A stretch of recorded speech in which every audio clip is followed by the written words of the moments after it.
कथा कहानी काव्य में आपका स्वागत है। कहानियों, कविताओं और व्यंग के रूप में साहित्य हमें वक्त विशेष के देश, समाज और जीवन दर्शन से अवगत कराता है। यह हमारा एक प्रयास है ऐसी रचनाओं को आवाज़ देकर आप तक पहुंचाने का।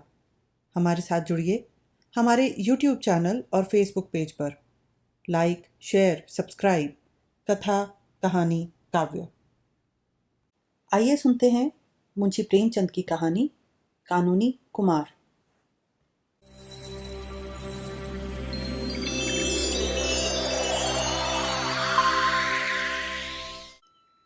मिस्टर कानूनी कुमार MLA अपने ऑफिस में समाचार पत्रों, पत्रिकाओं और रिपोर्टों का एक ढेर लिए बैठे हैं। देश की चिंताओं में उनकी देह स्थूल हो गई है। सदैव देशोद्धार की फिक्र में पड़े रहते हैं। सामने पार्क है, उसमें कई लड़के खेल रहे हैं। कुछ पर्दे वाली स्त्रियां भी हैं। फेंसिंग के सामने बहुत से भिखमंगे बैठे हैं। एक चाय वाला एक वृक्ष के नीचे चाय बेच रहा है। कानूनी कुमार, आप ही आप। देश की दशा कितनी खराब होती चली जाती है। गवर्नमेंट कुछ करती नहीं, बस दावतें खाना और मौज उड़ाना उसका काम है। पार्क की ओर देखकर, आहा, ये कोमल कुमार सिगरेट पी रहे हैं। शोक, महाशोक। कोई कुछ नहीं करता, कोई इसको रोकने की कोशिश भी नहीं करता। तंबाकू कितनी जहरीली चीज है, बालकों को इससे कितनी हानि होती है, यह कोई नहीं जानता। तंबाकू की रिपोर्ट देखकर उफ, रोंगटे खड़े हो जाते हैं। जितने बालक अपराधी होते हैं उनमें से 75% सिगरेटबाज होते हैं। बड़ी भयंकर दशा है। हम क्या करें? लाख स्पीचें दो, कोई सुनता ही नहीं। इसको कानून से रोकना चाहिए, नहीं तो अनर्थ हो जाएगा। कागज पर नोट करता है। तंबाकू बहिष्कार बिल पेश करूंगा। काउंसिल खुलते ही यह बिल पेश कर देना चाहिए। एक क्षण के बाद फिर पार्क की ओर ताकता है और पहरेदार महिलाओं को घास पर बैठे देखकर लंबी सांस लेता है। गजब हैं, गजब हैं, कितना घोर अन्याय, कितना पाशविक व्यवहार। यह कोमलांगी सुंदरियां चादर से लिपटी हुई कितनी भद्दी, कितनी फूहड़ मालूम होती हैं। अभी तो देश का यह हाल हो रहा है। स्त्रियों की मृत्यु संख्या बढ़ रही है। तपेदिक उछलता चला जाता है। प्रसूत की बीमारी आंधी की तरह चढ़ी जाती है और हम हैं कि आंखें बंद किए पड़े हैं। बहुत जल्दी ऋषियों की यह भूमि, यह वीर प्रसवनी जननी रसातल को चली जाएगी। इसका कहीं निशान भी न रहेगा। गवर्नमेंट को क्या फिक्र? लोग कितने पाषाण हो गए हैं। आंखों के सामने यह अत्याचार देखते हैं और जरा भी नहीं चौंकते। यह मृत्यु का शैथिल्य है। यहां भी कानूनी जरूरत है। हम ऐसा कानून बनाना चाहिए जिससे कोई स्त्री पर्दे में न रहे। अब समय आ गया है, इस विषय में सरकार कदम बढ़ाए। कानून की मदद के बगैर कोई सुधार नहीं हो सकता, और यहाँ कानूनी मदद की जितनी जरूरत है उतनी और कहाँ हो सकती है। माताओं पर देश का भविष्य अवलंबित है। पर्दा हटाओ बिल पेश होना चाहिए। जानता हूं बड़ा विरोध होगा, लेकिन गवर्नमेंट को साहस से काम लेना चाहिए। ऐसे नपुंसक विरोध के भय से उद्धार के कार्य में बाधा नहीं पड़नी चाहिए। कागज पर नोट करते हैं। यह बिल भी असेंबली के खुलते ही पेश कर देना होगा। बहुत विलंब हो चुका है। अब विलंब की गुंजाइश नहीं, वरना मरीज का अंत हो जाएगा। मसौदा बनाने लगते हैं। हेतु और उद्देश्य। सहसा एक भिक्षुक सामने आकर पुकारता है, जय हो सरकार की, लक्ष्मी फूले फलें। कानूनी, हट जाओ, यूं सुअर कोई काम क्यों नहीं करता? भिक्षुक, बड़ा धर्म होगा सरकार, हमारे भूख के आंखों तले अंधेरा। कानूनी, चुप रहो सुअर, हट जाओ सामने से, अभी निकल जाओ, बहुत बहुत दूर निकल जाओ। मसौदा छोड़कर फिर आप ही आप। यह ऋषियों की भूमि आज भिक्षुकों की भूमि हो रही है। जहां देखिए वहां रेवड़ के रेवड़ और दल के दल भिखारी। यह गवर्नमेंट की लापरवाही की बरकत है। इंग्लैंड में कोई भिक्षुक भीख नहीं मांग सकता। पुलिस पकड़कर काल कोठरी में बंद कर दे। किसी सभ्य देश में इतने भिखमंगे नहीं हैं। यह पराधीन गुलाम भारत है जहां ऐसी बातें इस 20वीं सदी में भी संभव हैं। उफ, कितनी शक्ति का अपव्यय हो रहा है। रिपोर्ट निकालकर, ओह, 50 लाख! 50 लाख आदमी केवल भिक्षा मांग कर गुजर करते हैं। और क्या ठीक है कि संख्या इसकी दुगनी ना हो? यह पेशा लिखाना कौन पसंद करता है? 1 करोड़ से कम भिखारी इस देश में नहीं है। यह तो भिखारियों की बात हुई जो द्वार द्वार झोली लिए घूमते हैं। इसके उपरांत टीकाधारी, कोपेनधारी और जटाधारी समुदाय भी तो हैं जिनकी संख्या कम से कम 2 करोड़ होगी। जिस देश में इतने हरामखोर मुफ्त का माल उड़ाने वाले, दूसरों की कमाई पर मोटे होने वाले प्राणी हो, उसकी दशा क्यों न इतनी हीन हो। आश्चर्य यही है कि अब तक यह देश जीवित कैसे है। नोट करता है, एक बिल की सख्त जरूरत है, परंतु पेश करना चाहिए। नाम हो भिकमंगा बहिष्कार बिल। खूब जूतियां चलेंगी, धर्म के सूत्राधार खूब नाचेंगे, खूब गालियां देंगे। गवर्नमेंट भी कन्नी काटेगी, मगर सुधार का मार्ग तो कंठ का कीर्ण है ही। तीनों बिल मेरे ही नाम से हों, फिर देखिए कैसी खलबली मचती है। आवाज आती है, चाय गरम, चाय गरम। मगर ग्राहकों की संख्या बहुत कम है। कानूनी कुमार का ध्यान चाय वाले की ओर आकर्षित हो जाता है। कानूनी, चाय वाले की दुकान पर भी एक ग्राहक नहीं। कैसा मूर्ख देश है। इतनी बलवर्धक वस्तु और कोई ग्राहक नहीं। सभ्य देशों में पानी की जगह चाय पी जाती है। इंग्लैंड में 5 करोड़ पाउंड की चाय जाती है। इंग्लैंड वाले मूर्ख नहीं हैं। उनका आज संसार पर आधिपत्य है। इसमें चाय का कितना बड़ा भाग है, कौन इसका अनुमान लगा सकता है। यहाँ बेचारा चाय वाला खड़ा है और कोई उसके पास नहीं फटकता। चीन वाले चाय पी पी कर स्वाधीन हो गए, मगर हम चाय ना पिएंगे। क्या अकल है। गवर्नमेंट का सारा दोष है। कीटों से भरे हुए दूध के लिए इतना शोर मचता है, मगर चाय को कोई नहीं पूछता जो कीटों से खाली उत्तेजक और पुष्टिकारक हैं। सारे देश की मति मारी गई है। गवर्नमेंट से प्रश्न करना चाहिए। असेंबली खुलते ही प्रश्नों का तांता बांधूंगा। प्रश्न, क्या गवर्नमेंट बताएगी कि गत 5 सालों में भारतवर्ष में चाय की खपत कितनी बढ़ी है और उसका सर्वसाधारण में प्रचार करने के लिए गवर्नमेंट ने क्या कदम लिए हैं। एक रमणी का प्रवेश, कटे हुए केश, आड़ी मांग, पारसी रेशमी साड़ी, कलाई पर घड़ी, आंखों पर ऐनक, पाँव में ऊंची एड़ी का लेडी शू, हाथ में एक बटुआ लटकाए हुए, साड़ी में ब्रोच है, गले में मोतियों का हार। कानूनी, हेलो मिसेस बोस, आप खूब आई। कहिए, किधर की सैर हो रही है। अब की तो आलोक में आपकी कविता बड़ी सुंदर थी। मैं तो पढ़कर मस्त हो गया। इस नन्हे से हृदय में इतने भाव कहाँ से आ जाते हैं, मुझे आश्चर्य होता है। शब्द विन्यास की तो आप रानी हैं। ऐसे ऐसे चोट करने वाले भाव आपको कैसे सूझ जाते हैं। मिसेस बोस, दिल जलता है तो उसमें आप से आप धुएं के बादल निकलते हैं। जब तक स्त्री समाज पर पुरुषों का अत्याचार रहेगा, ऐसे भावों की कमी न रहेगी। कानूनी, क्या इधर कोई नई बात हो गई। बोस, रोज ही तो होती रहती हैं। मेरे लिए डॉक्टर बोस की आज्ञा नहीं कि किसी से मिलने जाओ या कहीं सैर करने जाओ। अब की कैसी गर्मी पड़ी है कि सारा रक्त जल गया, पर मैं पहाड़ों पर न जा सकी। मुझसे यह अत्याचार, यह गुलामी नहीं सही जाती। कानूनी, डॉक्टर बोस खुद भी तो पहाड़ों पर नहीं गए। बोस, वह ना जाएं, उन्हें धन की हाय हाय पड़ी है। मुझे क्यों अपने साथ लिए मरते हैं। यह क्लब में नहीं जाना चाहते, उनका समय रुपए उगलता है। मुझे क्यों रोकते हैं। वह खद्दर पहने, मुझे क्यों पसंद के कपड़े पहनने से रोकते हैं। वह अपनी माता और भाइयों के गुलाम बने रहे, मुझे क्यों उनके साथ रो रो कर दिन काटने पर मजबूर करते हैं। मुझसे यह बर्दाश्त नहीं हो सकता। अमेरिका में एक कटु वचन कहने पर संबंध विच्छेद हो जाता है। पुरुष जरा देर से घर आया और स्त्री ने तलाक दिया, वह स्वाधीनता देश है, वहाँ लोगों के विचार स्वाधीन हैं। यह गुलामों का देश है, यहाँ हर बात में उसी गुलामी की छाप है। मैं अब डॉक्टर बोस के साथ नहीं रह सकती, नाकों में दम आ गया।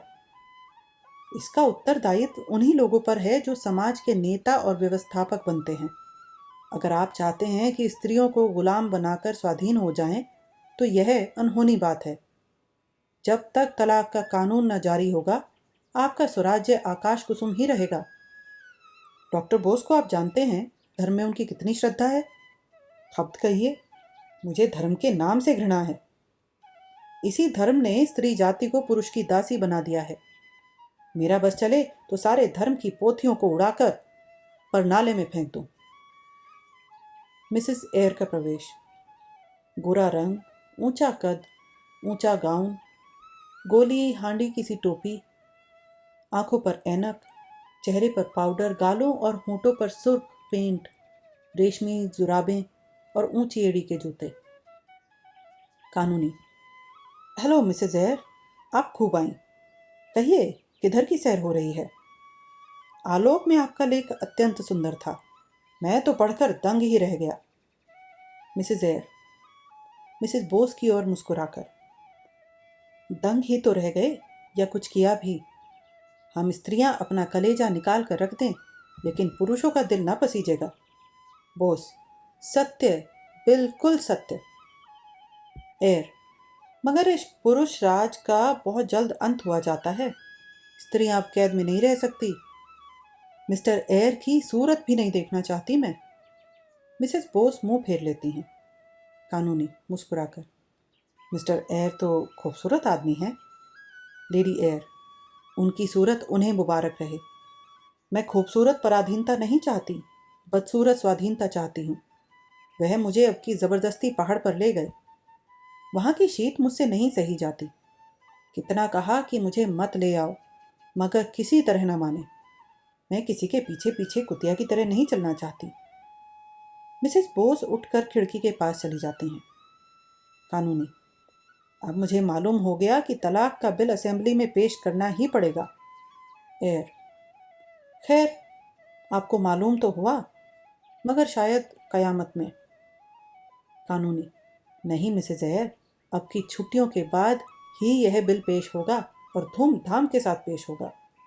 बेशक पुरुषों का अत्याचार बढ़ रहा है। जिस प्रथा का विरोध आप दोनों महिलाएं कर रही हैं, वह अवश्य हिंदू समाज के लिए घातक है।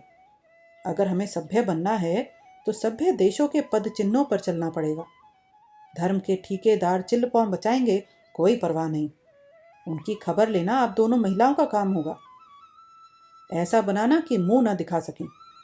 लेडी एयर, पेशगी धन्यवाद देती हूँ। हाथ मिलाकर चली जाती हैं। मिसेस बोस खिड़की के पास से आकर, आज इसके घर में घी का चिराग जलेगा। यहाँ से सीधे बोस के पास गई होगी। मैं भी जाती हूँ। चली जाती हैं। कानूनी कुमार एक कानून की किताब उठाकर उसमें तलाक की व्यवस्था देखने लगता है कि मिस्टर आचार्य आते हैं।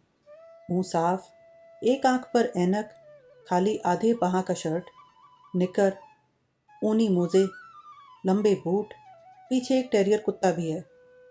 कानूनी, हेलो मिस्टर आचार्य, आप खूब आए। आज किधर की सैर हो रही है? होटल का क्या हाल है? आचार्य, कुत्ते की मौत मर रहा हूँ। इतना बढ़िया भोजन, इतना साफ सुथरा मकान, ऐसी रोशनी, इतना आराम, फिर भी मेहमानों का दुर्भिक्ष। समझ में नहीं आता अब कितना निर्ख घटाऊं। इन दामों अलग घर में मोटा खाना भी नसीब नहीं हो सकता। उस पर सारे जमाने का झंझट, कभी नौकर का रोना, कभी दूध वाले का रोना, कभी धोबी का रोना, कभी मेहतर का रोना। यहाँ सारे जंजाल से मुक्ति हो जाती है, फिर भी आधे कमरे खाली पड़े रहते हैं। कानूनी, यह तो आपने बुरी खबर सुनाई। आचार्य, पश्चिम में क्यों इतना सुख और शांति है? क्यों इतना प्रकाश और धन है? क्यों इतनी स्वाधीनता और बल है? इन्हीं होटलों के प्रसाद से। होटल पश्चिमी गौरव का मुख्य अंग है, पश्चिमी सभ्यता का प्राण है।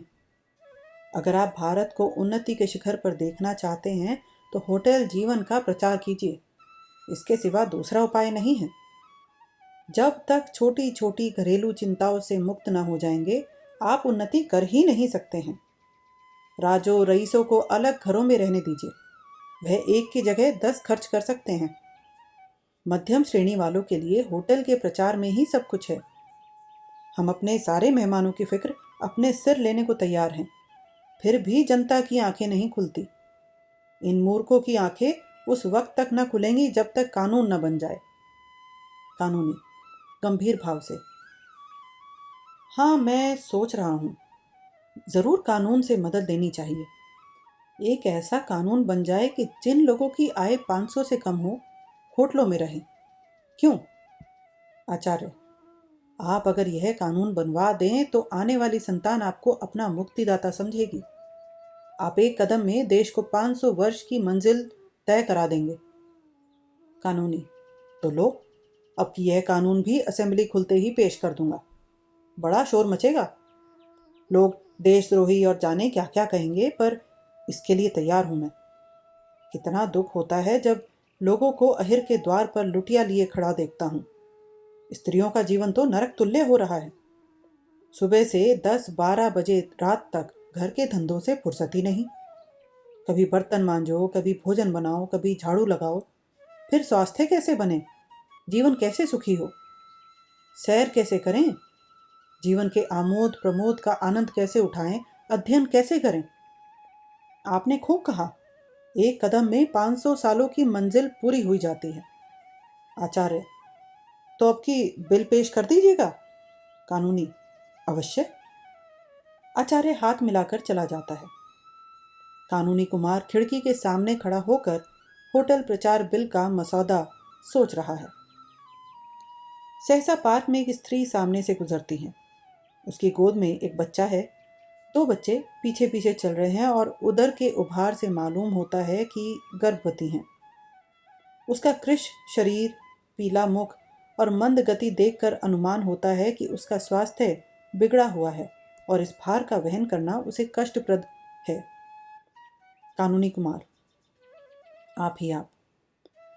इस समाज का, इस देश का और इस जीवन का सत्यानाश हो, जहां रमणियों को केवल बच्चा जनने की मशीन समझा जाता है।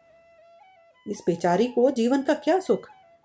कितनी ही ऐसी बहनें इसी जंजाल में फंसकर 32-35 की अवस्था में, जबकि वास्तव में जीवन को सुखी होना चाहिए, रुग्ण होकर संसार यात्रा समाप्त कर देती हैं। भारत, यह विपत्ति तेरे सिर से कब टलेगी। संसार में ऐसे ऐसे पाषाण हृदय मनुष्य पड़े हुए हैं जिन्हें इस दुखियारियों पर जरा भी दया नहीं आती। ऐसे अंधे, ऐसे पाषाण, ऐसे पाखंडी समाज को जो स्त्री को अपनी वासनाओं की वेदी पर बलिदान करता है, कानून के सिवा और किस विधि से सचेत किया जाए। और कोई उपाय नहीं है। नर हत्या का जो दंड है, वही दंड ऐसे मनुष्यों को मिलना चाहिए।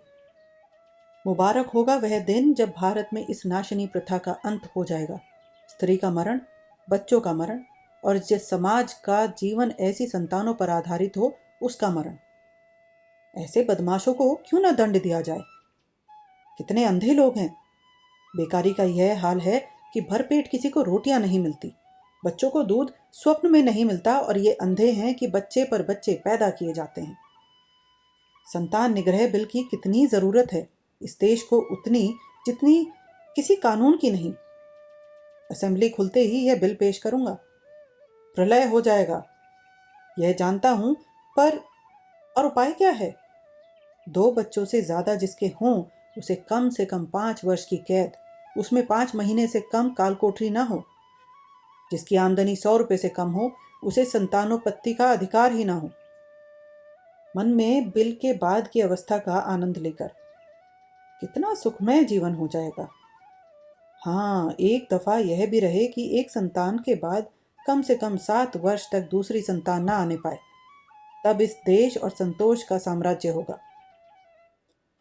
तब स्त्रियों और बच्चों के मुख पर खून की सुर्खी नजर आएगी। तब मजबूत हाथ पांव और मजबूत दिल और जिगर के पुरुष उत्पन्न होंगे। मिसेस कानूनी कुमार का प्रवेश। कानूनी कुमार जल्दी से रिपोर्टों और पत्रों को समेट लेता है और एक उपन्यास खोलकर बैठ जाता है। मिसेस, क्या कर रहे हो? वही धुन? कानूनी, उपन्यास पढ़ रहा हूँ। मिसेस, तुम सारी दुनिया के लिए कानून बनाते हो, एक कानून मेरे लिए भी बना दो।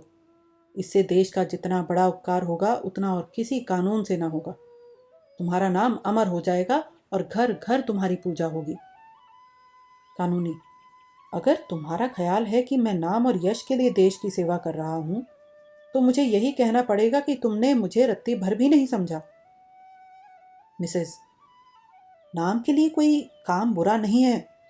तुम्हें यश की आकांक्षा हो तो मैं उसकी निंदा करूंगी, भूलकर भी नहीं। मैं तुम्हें एक ऐसी तदबीर बता दूंगी जिससे तुम्हें इतना यश मिलेगा कि तुम ऊब जाओगे। फूलों की इतनी वर्षा होगी कि तुम उसके नीचे दब जाओगे। गले में इतने हार पड़ेंगे कि तुम गर्दन सीधी ना कर सकोगे। कानूनी, उत्सुकता को छिपाकर, कोई मजाक की बात होगी? देखा मैंने, काम करने वाले आदमी के लिए इससे बड़ी दूसरी बाधा नहीं कि उसके घर वाले उसके काम की निंदा करते हों।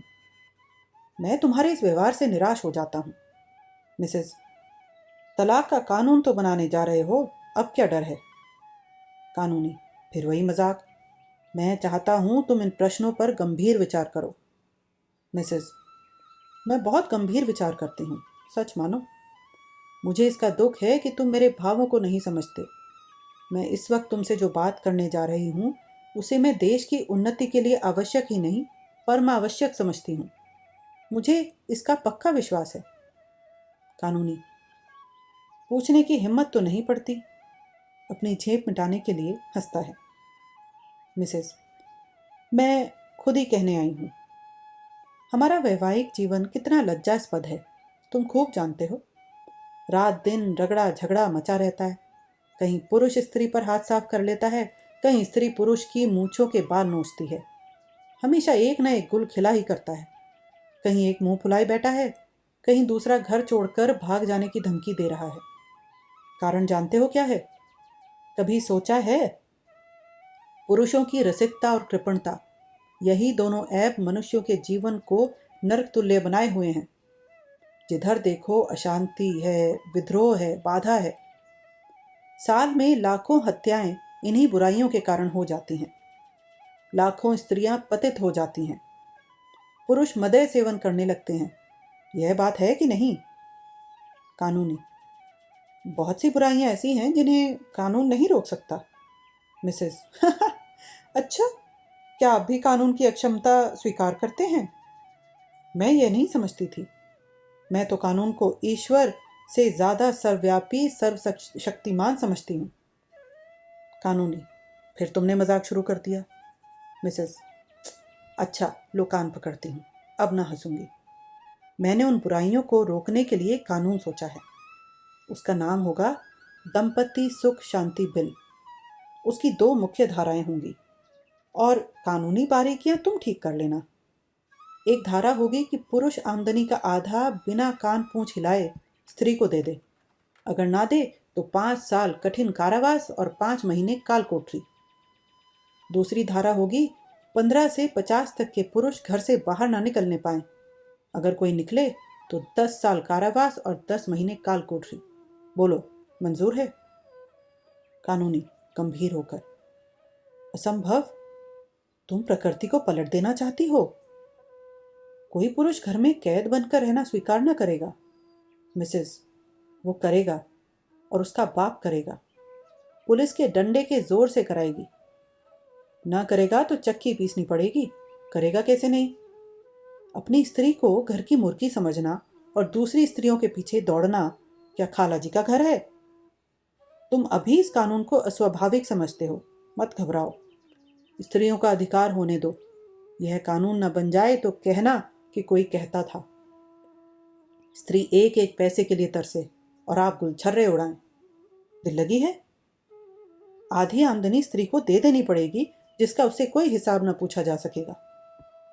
कानूनी, तुम मानव समाज को मिट्टी का खिलौना समझती हो? मिसेस, कदापि नहीं। मैं यही समझती हूं कि कानून सब कुछ हल कर सकता है। मनुष्य का स्वभाव भी बदल सकता है। कानून यह नहीं कर सकता। कर सकता है? अरे नहीं कर सकता है।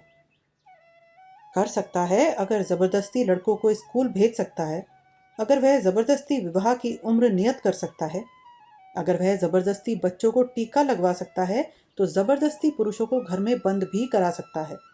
उसकी आमदनी को आधा स्त्रियों को दिला सकता है। तुम कहोगे पुरुष को कष्ट होगा। ज़बरदस्ती जो काम कराया जाता है उसमें करने वाले को कष्ट होता है। तुम उस कष्ट का अनुभव नहीं करते, इसलिए तुम्हें नहीं अखरता।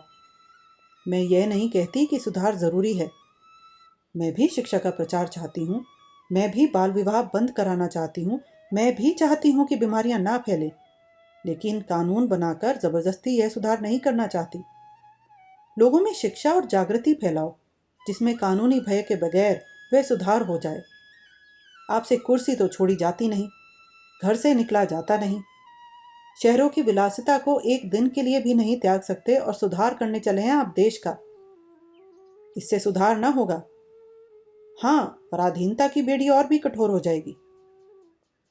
मिसेस कुमार चली जाती हैं और कानूनी कुमार अव्यवस्थित चित्त सा कमरे में टहलने लगता है।